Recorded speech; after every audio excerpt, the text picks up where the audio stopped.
안녕하세요. 마인드 디톡스의 묻지마 캔디입니다. 오늘의 방송 제목은 상간녀 만날 때 체크 사항입니다. 구독과 좋아요를 꼭 눌러주세요. 상간녀. 말만 들어도 분노가 막 치밀어 오릅니다. 내 남자와 놀아난 여자는 어떻게 생긴 여자일까? 몸매는 어떨까? 가슴은 클까? 얼굴은 작을까? 늙었을까? 젊었을까? 알 수 없는 궁금증이 마구마구 올라옵니다. 물론 요즘에는 카톡 프사를 통해서 알 수는 있지만 요즘에 앱 정말 잘 나오거든요. 그래서 그거를 믿으시면 안 됩니다. 실제 모습 보고 깜짝 놀라셨다는 분들이 많습니다. 그나마 처음에는 궁금한 마음이 컸지만 시간이 지날수록 분노가 치밀어 오릅니다. 이 미친년이 와이프가 뻔히 있는 걸 알면서도 나를 개무시해도 유분수지라는 생각이 듭니다. 드러난 증거에서는 예를 들어서 녹음 파일이나 카톡이겠죠? 아내 이름이나 행동을 스스럼 없이 거론하면서 남편과 상간녀가 깔깔대고 웃는 소리까지 듣게 되면은 당장 달려가서 밟아놓고 싶습니다. 사실 아내에 대한 험담을 하지 않더라도 내 남편이랑 놀아난 사실 하나만으로도 쉴 새 없이 분노가 끓어오릅니다. 남편도 때려 죽여놓고 싶은 마음 진짜 크죠? 그런데 현실은 집안의 경제적인 부분에 책임을 지는 가장일 뿐만 아니라 아이들의 아빠입니다. 그리고 나와 사랑을 나누고 집안 행사, 애 낳고 돌잔치하고 하여튼 여러 가지 추억들도 있고 기억이 있는 사람입니다. 나의 삶의 한 부분이었던 사람입니다. 그런데 상간녀는 이건 생판 듣도 보도 못한 갑자기 튀어나와가지고 근데 사실은 우리 집안 속대밭으로 만들었던 게 팩트잖아요. 진짜 어이없죠. 그래서 우리가 남편을 공격하기보다는 상간녀를 떼어놓는 데 집중하자고 말씀을 드리는 부분입니다. 그러면 이제부터 상간녀를 만날 때 기본적인 체크사항에 대해서 알려드리겠습니다. 첫 번째, 상간녀를 만날 것인지 만나지 않을 것인지를 결정한다. 상간녀를 만날 경우에는 상간녀의 얼굴을 보게 되고 또 기억할 수밖에 없기 때문에 평생 트라우마로 남을 수가 있습니다. 대부분 밖에서 하는 말들을 들어보면은 상간녀를 만나지 말라는 의견들이 많거든요. 내 남편과 옷을 쳐벗고 뒹굴었던 여자의 얼굴을 보는 것 자체가 치욕스럽고 고통스러울 수 있습니다. 그 뒤에도 남편과 관계가 좋아진다 하더라도 성관계를 한다던가 그럴 경우에 그 여자의 얼굴이 계속 떠올라서 괴롭다는 분들이 많으시거든요.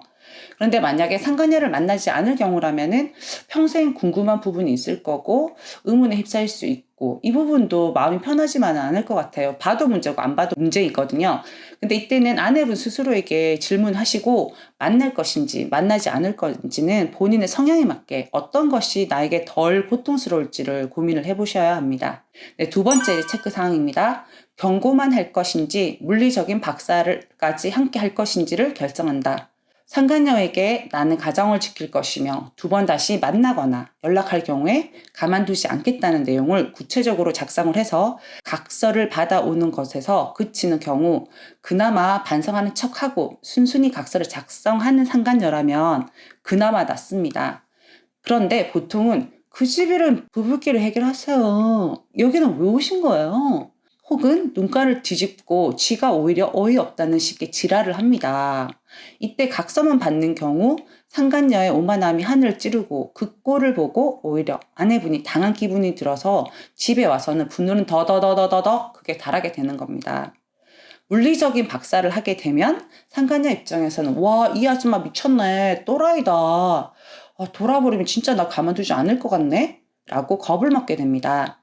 머리 끄댕이라도 잡아 뜯어놓고 나면 그날 밤 다리를 쭉 뻗고 편안하게 주무시게 됩니다. 눈가를 뒤집어 까서 저를 쳐다보던 제 상간년.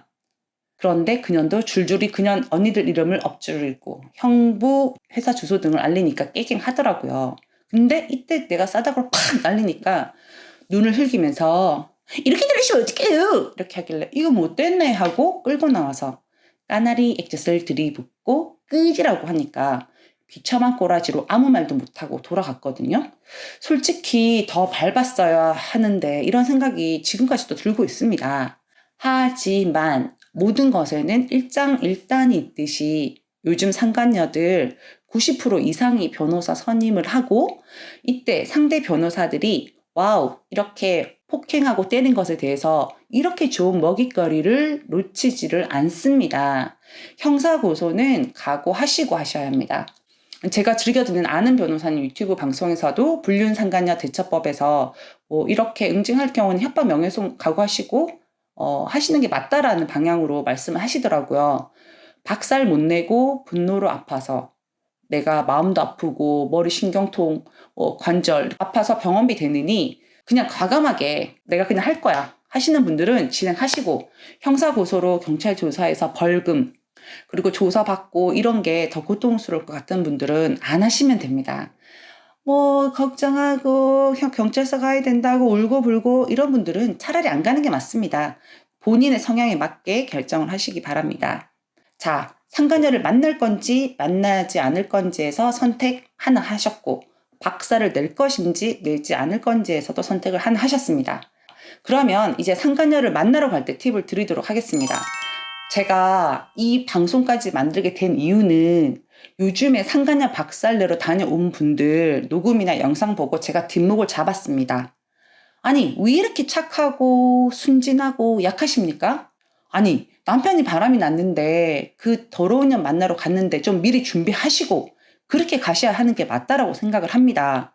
순하디 순한 양으로 살으셨다 하더라도 상간녀를 만나러 가는 그 순간만은 지금 요즘 한창 인기 있죠. 환불원정대. 거기 멤버들 저리 가라는 정도의 카리스마를 장전하셔야 합니다. 근데 얼굴이 너무 순해 빠져가지고 아기 곰같이 생겼다. 그럼 눈꼬랑다리 착 올리시고 표범 스카프라도 둘러매시고 까죽 옷이라도 입으시고 굿즈라도 신고 껄렁껄렁하게 가셔야 된다고요.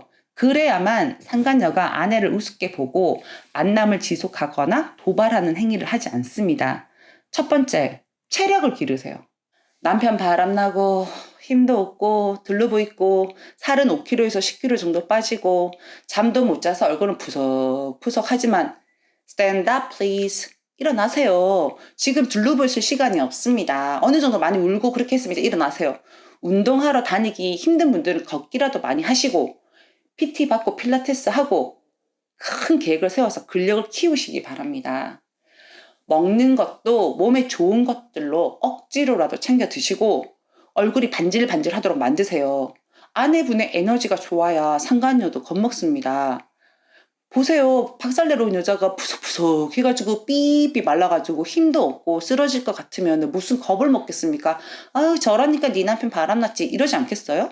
그리고 말 어버버버 하시는 분들, 말 천천히 하시는 분들, 목소리 힘없는 분들 연습도 연습하세요. 나는 그냥 연극 배우다 생각하고 그날만은 나는 제 세상에서 제일 독종이야 라는 마인드로 말 연습하시면 됩니다. 왜냐하면 상간녀를 박살내러 갔을 때는 대화를 하는 것이 아니기 때문에 경고하는 거거든요. 상간녀가 첫 씨부리는 건 됐고 입 닫아 됐고 난 네 말대로 들으러 온 거 아니고 난 너랑 대화하러 온 거 아니야. 됐어. 난 경고하러 왔어. 라고 그냥 아내분 할 말만 하세요. 직진으로. 시간이 길어지면 질수록 주저리 하는 것도 바보 같아 보입니다. 패지도 않고 경고만 하러 가시는 분들 더 비참합니다. 또 형사고소 엄청 걱정하세요. 그러면서 말은 이렇게 바보같이 한다는 거죠. 근데 오히려 그 상간녀가 더 눈을 치켜뜨고 저 지랄을 하는 거 내가 봤을 때 피가 거꾸로 솟았습니다. 각서에 서명 안 한다고 하면은 실갱이 하지 마시고 그래? 후회할 텐데 그래 각오해 이 말 한마디만 하시고 뒤도 보지 말고 돌아오세요. 상간충들에게 역으로 어차피 내 남편이랑 놀아놨으니까 우리가 한번 당한 거거든요. 근데 또 당하시는 건 아니지 않나요? 역으로 당하면 절대로 안 됩니다. 산전수전 뭐 대부분 전부는 아니겠지만 일부 상간녀들은 산전수전 공중전까지 겪은 여자들입니다. 특히 이혼녀나 뭐 노래방이라던가 꽃뱀 유형들 유부남에게 다리를 벌린 여자들입니다. 셀 수밖에 없습니다. 먹고 살려고 하는 짓거리인 경우도 있으니까요. 그 기회에 밀리지 않을 정도로 또 연습하셔야 됩니다. 박살내러 간 순간, 상간녀를 만나러 간 그 순간만은 세상에서 가장 독하고 똑 부러지는 여자가 되십시오. 기회는 두 번 다시 오지 않습니다. 만약에 팁으로 또 다른 말씀 드리는 거는 나 혼자 가기 너무 무서워요 캔디님. 저 누가 같이 가기로 했어요. 그런 경우 저 웬만하면 말리거든요. 사실 저가 박살낸 2017년도만 해도 상간녀들이 그 소송할 때 변호사 쓰지 않는 경우도 많았고 그녀는 바보 멍청이었거든요.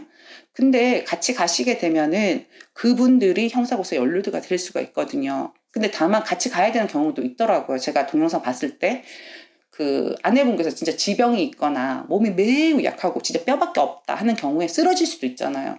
그분들이 가담은 하지 마시고 옆에서 녹음 정도 옆에 지켜 앉아 있는 정도만 하시면 될 것 같고, 왜냐하면 동행한 분들이 형사고소에 연루되어 가지고 뭐 고통 당하는 것 때문에 더 힘들어 하시더라고요. 그래도 괜찮다, 난 니랑 의리가 있기 때문에 그냥 갈 거야 하시는 분들은 같이 가십시오.